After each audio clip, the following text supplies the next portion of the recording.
Today we're talking about windowing, and what it is windowing is when you're releasing a film and there are stages that you can release a film in, and if you jump and skip the window, you most likely can't go back. For example, a theatrical window is usually the first window for films. If they were available on Netflix, Amazon, Hulu, you most likely wouldn't go to the theater. Now, what's interesting and why this is kind of an updated video on windowing is there are always scenarios that are breaking those windows. A perfect example is K-pop Demon Hunters, which came out to Netflix and then broke the window and went back to theatrical, made all kinds of money, and then was on Netflix after that. Like, people just wanted to see it in the theater.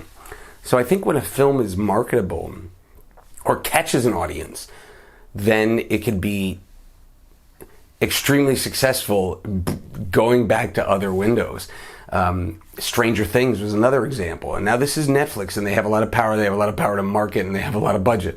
But there were people that went to the theater for the final episode of season 5 instead of saw it at home.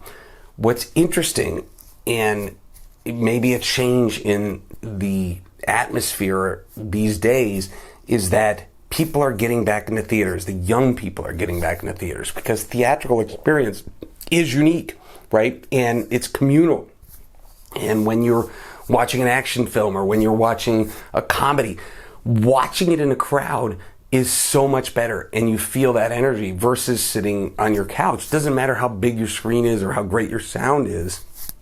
It's not exactly the same. So the younger people are going back to the theater, and it's not for any other reasons. It's not because 3D or these super effects or something like that. It's because of that communal experience. It's because of the sound and the environment that it's in that people are doing that. So again, normally you had the theatrical, and then you had the physical media, and then you had the video on demand, which is the way it's been now, transactional, and then subscription based, and then ad based. Well, the bottom line is the windows are all kind of screwed up, and if a movie catches on, it can catch on. It can go back to theatrical. It can go back to transactional. It can stay on transactional when it's also on ad based VOD. That's something that I know I do. Like, Tubi is a venue that, or Tubi is a platform that is ad-based. I don't like watching ads. So I'd rather pay the $4.99 for the movie on Apple TV or Amazon TVOD so that I don't have to watch the ads, right? So there are times where those windows can be broken. So it's all kind of screwed up now. But look, the bottom line is make a movie that people want to see, and they'll find a way to see it. Hey everybody, quick pitch on the Movie Producer Mastermind at Filmmaking Stuff HQ. If you want to learn how to finance your film, make your film, and then sell it and distribute it, this is where you need to be. It's the ultimate resource for putting your movie together. If you want to make your dream come true, you're going to want to check it out. Also, hit like and subscribe to this YouTube channel. We put up new free content every week.